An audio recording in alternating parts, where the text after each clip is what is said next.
Bom dia, pessoal. Tudo bem com vocês? Bom, hoje a nossa aula é sobre o Oriente Médio, né? O Oriente Próximo, a Palestina dos Hebreus. Bom, os hebreus eram povos que falavam a língua semita e se localizavam na Alta Mesopotâmia.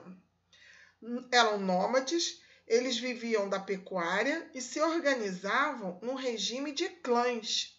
No segundo milênio antes de Cristo, eles migraram da Mesopotâmia para Canaã, estabelecendo-se e dedicando-se ao pastoreio e à agricultura. E a terra de Canaã, região onde atualmente, né, está localizado o Estado de Israel, era habitada por diversos povos chamados de cananeus. Já a região onde atualmente fica a faixa de Gaza, chamada de Filisteia ou Palestina. Ao chegarem a Canaã, os hebreus organizaram-se em 12 tribos que partilhavam a mesma religião e organização política. Essas tribos, ou liga de tribos, constituíram-se em um único reino que ficou conhecido como Israel.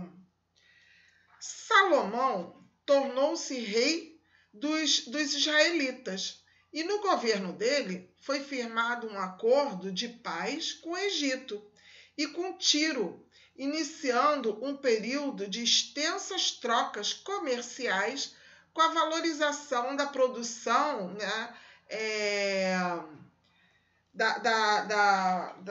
comerciais, né, um período de extensas trocas comerciais com a valorização da produção israelita de azeite, trigo, mel e cera. A Palestina era considerada pelos hebreus como a terra prometida. Era monoteísta, né? E foi o maior legado deixado pelos hebreus, o monoteísmo, a crença em um único Deus. As origens mais remotas do povo hebreu provêm dos textos contidos na Torá, que são os 5 primeiros livros da Bíblia Sagrada, né, hebraica. Os hebreus eram originalmente nômades e se fixaram na região da Palestina, área que corresponde à faixa de terra situada ao sudeste da Fenícia, cercada pela Síria. Essa terra pouco fértil, cortada pelo Rio Jordão, com potencial insuficiente para a irrigação, tornava bastante difícil a vida de alguns grupos que ali se estabeleciam periodicamente. Os romanos, eles não admitiam a religião monoteísta dos judeus. Por isso, durante décadas, houve rebeliões e conflitos entre eles. A perseguição passou a ser mais intensa após a expansão da religião cristã. E a partir de então, né, os judeus tornaram-se um povo unido pela cultura e religião comuns, mas disperso por todo o planeta.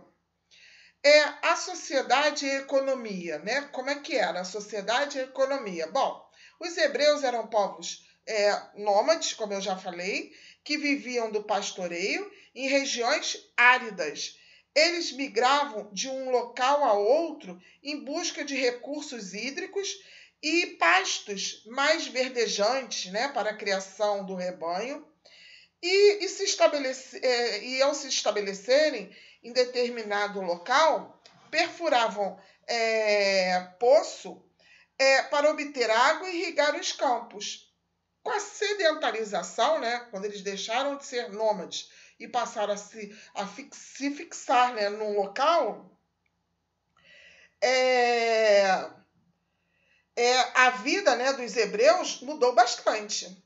Além do pastoreio, eles dedicavam-se à agricultura, principalmente de cereais e árvores frutíferas, e também ao artesanato. Com o advento da monarquia, né, a organização social foi novamente transformada as pessoas comuns, também denominadas de pessoas da terra, e permaneceram livres e tiveram direitos garantidos. Como era o papel da família? A família era uma instituição central dessa sociedade, formada de pessoas ligadas por laços de sangue e que compartilhavam da mesma moradia. Em uma mesma casa poderiam morar um casal, seus filhos, noras e netos. Bem parecido como é hoje, né? A nossa família. A família era patriarcal. O marido exercia poder sobre a esposa e tinha autoridade absoluta sobre os filhos. A mulher, ao casar-se, né, deveria morar com a família do esposo e tornar-se membro do clã dele. Os filhos deveriam servir e ser fiéis ao clã do pai. A mulher também deveria estar submetida à autoridade do marido. Os hebreus preferiam uniões monogâmicas. A lei, porém, permitia, né, que os reis tivessem até 18 esposas e os homens ricos 4. Mas os hebreus, eles preferiam que fosse como é hoje, uma mulher só, uma esposa só, né?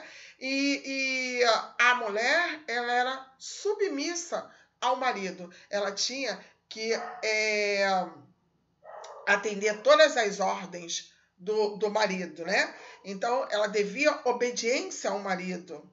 Então, hoje a nossa cultura é um pouquinho diferente, né? Hoje as mulheres, elas dividem as tarefas de casa, elas dividem até mesmo a parte financeira com o marido, né? Hoje as mulheres trabalham fora. Então, a nossa cultura hoje é bem diferente de como era nessa época. As mulheres nessa época viviam para o lar, para os filhos, para o marido. Bom, a cultura hebraica. A concepção de hebraica, né, de tempo, ela foi desenvolvida com base na observação da natureza, para calcular, por exemplo, a época das chuvas de verão ou início do outono.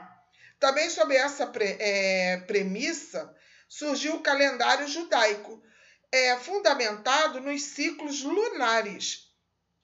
A língua mais falada entre os judeus e os israelitas era o hebraico. Porém, no período em que estiveram na Babilônia, passaram a falar também o aramaico. A religião dos hebreus.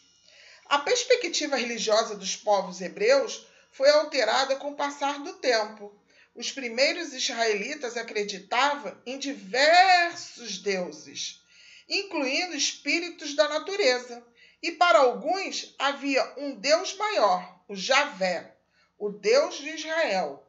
Depois do retorno dos judeus a Jerusalém, essa visão tornou-se dominante na região, dando início a uma crença monoteísta, ou seja, um único Deus. De acordo com a tradição judaica, existe apenas um Deus, a quem os judeus denominam de Javé, conhecido no cristianismo por Deus e no islamismo por Alá, né? Como nós seguimos o cristianismo, então nós conhecemos como Deus e nós só temos um único Deus a quem nós devemos obediência. Essa aula ficou um pouquinho curta, né? Porque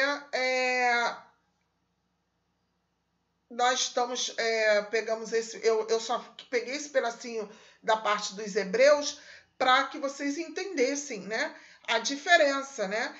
Nós temos o conhecimento desse único Deus a quem nós servimos, mas outros povos, né, tem, em vez de chamar, tem Javé, tem Alá e outros mais, que cada povo tem o seu entendimento, a sua religião, a sua crença, tá? Bom, Aqui nós temos os exercícios, né, da página 29 e 30. E na próxima aula, a gente corrige, na próxima aula ao vivo, a gente corrige e tira dúvidas de quem tiver sobre essa aula. Tá bom? Um beijinho.